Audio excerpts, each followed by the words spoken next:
Hey, it's Jeff Zito. Thanks for checking out another episode of the Celebrity Jobber podcast, streaming on Apple Podcasts, Spotify, iHeart, or wherever you listen to podcasts. Please hit that subscribe button. Would also love a 5-star rating. Please leave a review. You can check out past guests and episodes online at celebrityjobber.com. Who are these celebrities? What did they do before fame? That's the big question that we try to get answered. We just try to find out what trajectory they were on prior to fame. Maybe their fame ended up just being by accident, or it could be something that they've worked towards their entire career, and maybe they were on a certain path and had a few turns and twists that led them to where they are now. My guest today, Jon Taffer, who's the host of Bar Rescue on the Paramount Network, now in its 10th season. I had Jon on as a guest back about a year ago. It was episode number 129. If you wanted to go back and check it out,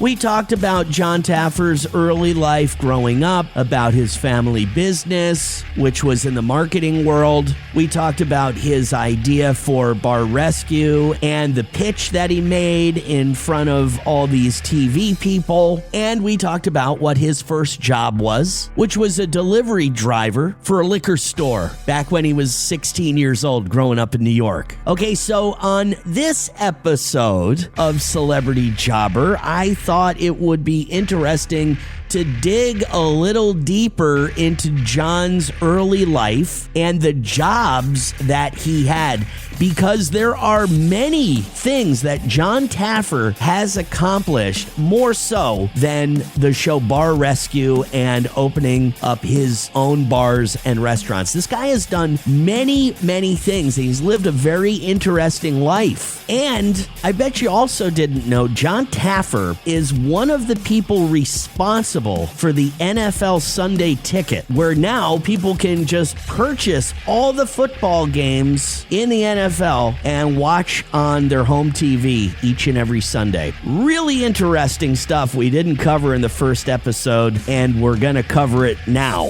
He's the host of Bar Rescue, Jon Taffer, my guest this week on Celebrity Jobber. The Celebrity Jobber podcast with Jeff Zito. If you like what you hear, please subscribe, give a 5-star rating, and leave a review. Check out all our past episodes on Apple Podcasts, Spotify, or wherever you pod.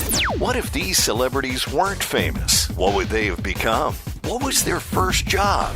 We're about to find out. Hey, Jon. Hey, Jeff. Can you hear me all right? I can. How you doing, man? Oh, great. I'm doing great. So last time we talked all about your life before you got into, Bar Rescue. Yeah. Which I remember. That was a good talk. I remember. Fascinating stuff. So I wanted to dive a little bit deeper into some of that. I wanted to talk about, this was the 9th, when we talked, it was the 9th season of Bar Rescue. We're talking 10th season today. Yeah.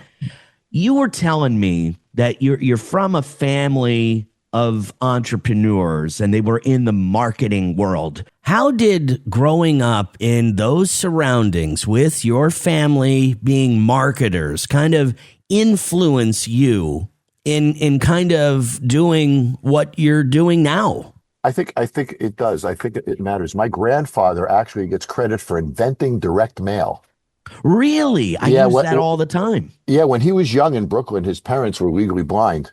And he only made it to school to 14, and his father had a newspaper stand. It's a classic story. And he bought a printing press.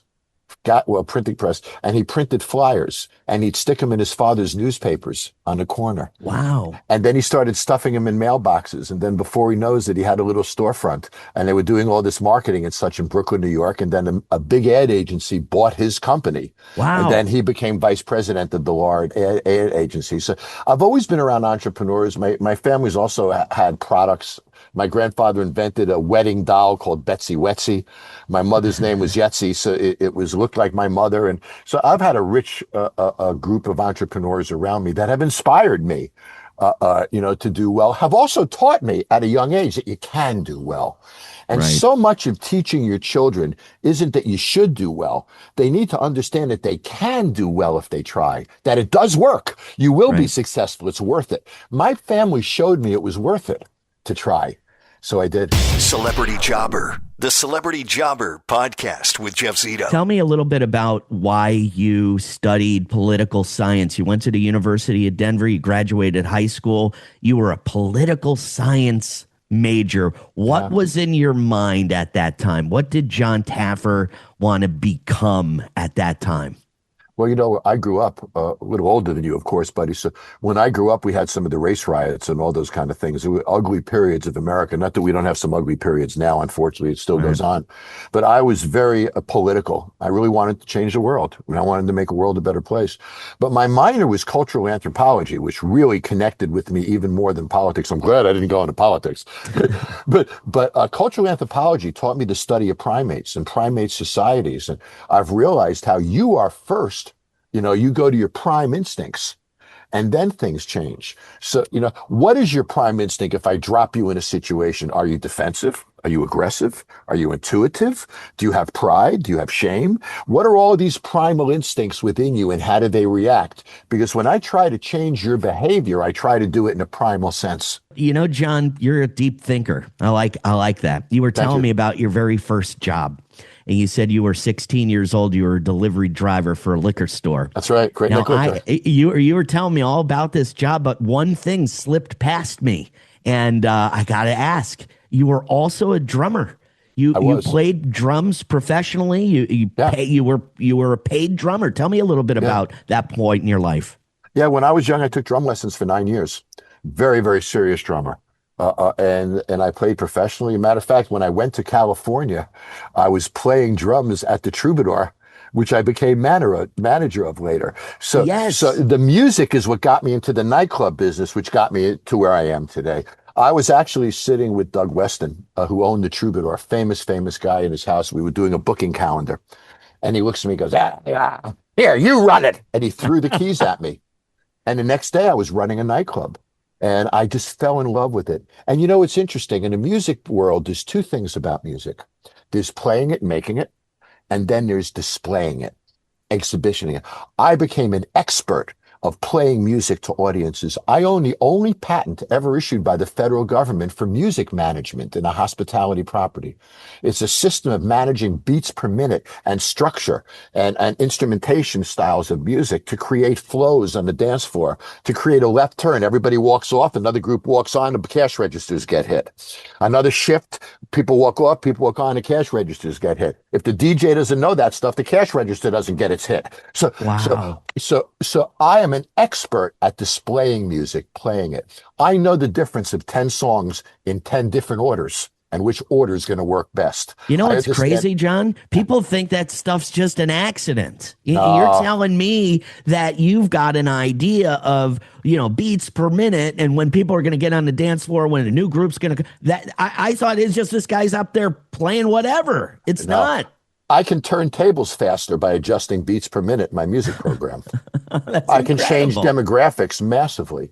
If I play 3 female vocalists in a row in a dance club, all the gang members disappear. They hate female vocalists. There you go. There's a lot of sciences to displaying of music. So what's happened is I've become more of an expert displaying and exhibiting music than I did when I was actually playing it. Wow. You're a big research guy. Tell me a little bit about how you were credited with creating the NFL Sunday Ticket, because that was another thing I had no idea that you were involved in. And this is something that I've been subscribing to now for years. The Celebrity Jobber Podcast with Jeff Zito.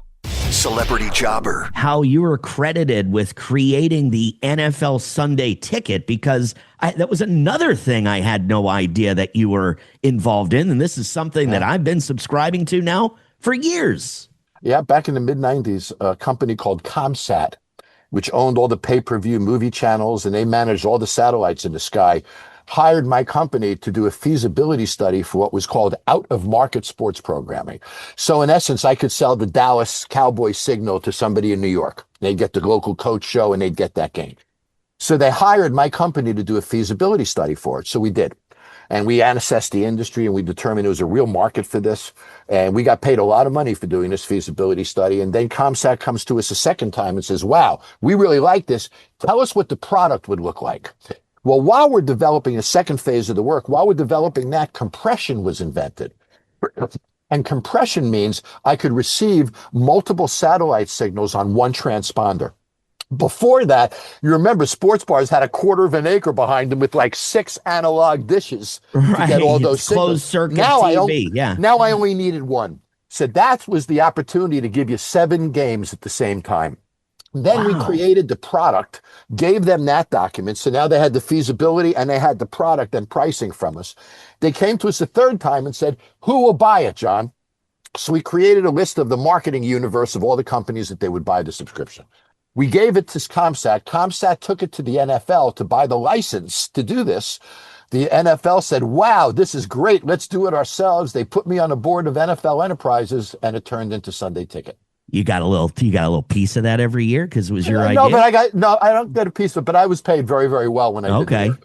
Man, I tell you what, John, when I think about all the things that you've done and have accomplished, having a TV show to me it doesn't fit. You told me they talked to you in the beginning and they said, it's not going to work. You're too old. It's not the right demo.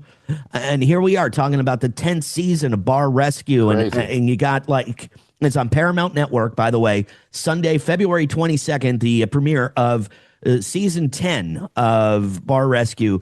Double episode too. Double episode. 2 in a row. 2 in a row that night. Chris Kirkpatrick from NSYNC is going to be on this season. I got a story for you about Chris Kirkpatrick from NSYNC many years ago, before he was married to his new beautiful wife. We spent a night together in a bar in Fort Myers downtown shooting pool. And let me tell you, there was a bartender at Fat Cat's Drink Shack was what it was called.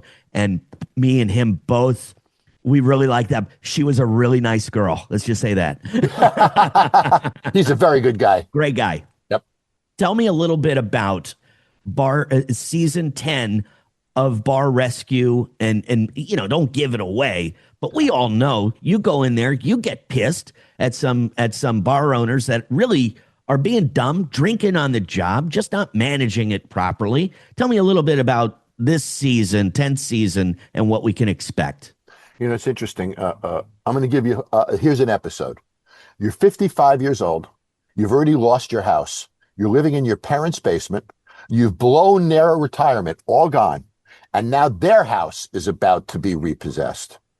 How do you let that happen? And now I'm dropped in to save this guy's bar. Wow. I can't just save his bar. I got to save his parents' house. Wow. So that's the depth of failure that we're dealing with. Let me give you another one. In debt, $300,000. You're drunk. You're sitting in your bar all night drinking. Your wife is home. You've already lost a car. You're about to lose your house. You have 2 kids. Your wife hasn't been able to buy them clothes or anything in 6 months because you're so broke. And you're sitting there on a bar stool drinking. John, is the problem here 90% of the time alcoholism with these bar owners? Is it? The Celebrity Jobber Podcast with Jeff Zito. The Celebrity Jobber Podcast with Jeff Zito. John, is the problem here 90% of the time alcoholism with these bar owners? Is it? Or no, I would say alcoholism is about 25% of it. Oh, wow. A lot of it is what I'm going to call a social distortion. They think by hanging out and socializing with people, they're going to make money. But the bar business is about marketing and promotions, and it's a challenging business, Jeff. You got to work it every day to get bodies in that building and make it work. Right. And they just typically don't do that. They lack pride, et cetera. So my job is to come in and shake them up, because every failing bar has a failing owner. If I don't fix them, I don't fix anything. And can you think I guess you can't tell me, but there's got to be some success story that, you can't tell us, because this is why we got to watch Bar Rescue. John's just telling you about an example of, forget the bar, his family's house and his parents' house is on the line because the guy can't. What happens to these people, John? They just get in so deep. They just keep rolling the dice. It seems like very relatable. Yeah. People know sometimes how that goes. Overwhelmed. The Yeah. bills are over. Think about this. The first thing they think about when they wake up in the morning, Jeff, are the bills and the pressure. Yeah. The last thing they think about when they go to sleep at night is the same thing. So they're in a bad psychological place, and I got to break these patterns. And I do it in that primal way that we're talking about. I go at these instinctual ways. It's the best way I can change their behavior. And it seems like it's tough love too. You go in there really, No question. You go in there really heavy. You shame these people quite a bit, and then there's a turnaround. Sometimes they don't turn around. A lot of the times they buy in, right? Yeah, but most of the time they do. Most of the time they do. And then do you just know when you're at a situation and you just know it's hopeless, and you just have to walk it's away? interesting. When I'm successful, Jeff, their posture changes. Yeah. They're walking different. They have confidence. They're excited. They're not ashamed anymore. When the transformation happens, I can feel it. I can see it. It's amazing. When I leave that bar, I can tell you if they're going to make it or not, just on the way the owner is acting. And so that's why I focus so much on them and changing their behavior. Building the bar is easy, Jeff. I can build bars all day long. They're the challenge. The guy that was running a bar and tried to make it a strip club. Remember that guy? Yes. He didn't make it, did he? No, of course not. No, he didn't make it. I knew that was not going to last. No. Because he wanted a strip club. He wanted His customers didn't. Right.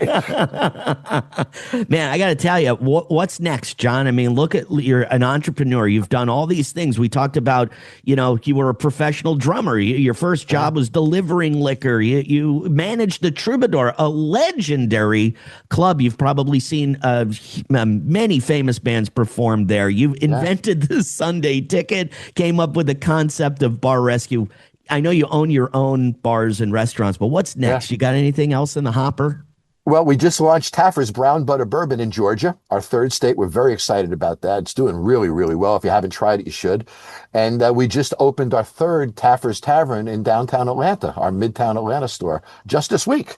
So those two things just happened this week. So we're very, very busy, and it's an exciting time. And 15 years on Bar Rescue. I can't believe it, Jeff. 15 years. So 10 seasons, 15 years. Yep. 283 episodes. The restaurant you just opened in Orlando, was it last year? Taffer's Tavern. We just opened that about 5 months ago. We opened 5 months ago. It's doing great. I can't wait to try it. February 22nd, a double episode, season 10, but going on for the last 15 years. This guy, you're an intimidating guy, John, but there's something about you. Once you get to know you know that it's all about the love. But right in the beginning, man, I wouldn't mess with you. That's for sure. Paramount Network. It's February 22nd, 10th season of Bar Rescue. Jon Taffer. Final word. What were you going to say? Sorry there. I was just going to say, Jeff, I do a lot of interviews, buddy. You're terrific. I love that you do your research. You take it to a different level than everybody else does. So you do a great job. I enjoy talking with you. Let's do it again soon. Means a lot. Thanks, John. Take care. You too, buddy. There's something really relatable about this show. You don't have to necessarily own a bar to get into why this show is successful. John goes into a struggling bar, and you get to see why the bar isn't profitable. Like he said, it's overwhelming. The bills, you're waking up in the morning. These guys get into it really deep and mortgaging their home and their parents' home. And then sometimes there's alcoholism, which you can definitely think would be a common denominator in the bar business, but not as much as I thought. John said about 20-25% is alcoholism. You see why some of these bars / businesses are failing. Frankly, just mismanagement. Jon Taffer comes in, fixes the problem, and whether they take his advice or not generally determines whether or not the bar will be quote unquote rescued or it goes out of business and becomes something else. John was a professional drummer. He took lessons for years, starting when he was just a kid, and was drumming professionally at the world famous Troubadour in Los Angeles. And him playing music at that bar led him to ultimately manage changing the troubadour, getting him into the nightclub business. And then obviously what I thought was amazing was that Jon Taffer is one of the individuals responsible for the NFL Sunday Ticket. Talked about how he and his company did all of this research, talked about the technologies changing where compression would give you the ability to watch all these games at once instead of having a half an acre in the back of your bar with all these different satellite dishes to catch each signal for each game. The NFL thought it was such a great idea. They ended up putting Jon Taffer on their board and executed the NFL Sunday Ticket themselves. So really interesting story. And think about it, when Jon went to college, a political science major with an anthropology minor. He says back in those days, the world was in a crazy place and he wanted to change the world. So it seems like Jon Taffer could have easily went into the direction of politics or become some sort of political activist. Really interesting story. Really good guy. The 10th season of Bar Rescue on the Paramount Network, Sunday nights at 10 p.m. and of course streams on Paramount Plus. And like I said earlier, the original episode with Jon Taffer on the Celebrity Jobber podcast, episode number 129. If you wanted to go back in time and check out that episode, you can do so by going to celebrityjobber.com. You can check out all of our past guests and episodes. And we're streaming on Apple Podcasts, Spotify, iHeart, wherever you listen to podcasts, we're on all of them. So please hit that subscribe button and would love a 5-star rating. Please leave a review. You can also follow on Instagram, celebrity_jobber_podcast, or you can go to the YouTube channel, which is youtube.com/the@celebrityjobber. Who were these people before fame? Jon Taffer wasn't trying to be a celebrity. He was in the food and beverage business. He ran bars and nightclubs. And ultimately, that led him to be a very, very successful guy. One thing that I've learned, Jon Taffer was told he was too old to do the Bar Rescue show. Not the case. But then again, Jon Taffer was a pretty successful guy even before Bar Rescue. But anyway, it's never too late. So thanks for checking out another episode of the Celebrity Jobber podcast. And until next week, I'll see you then. I'm Jeff Zito.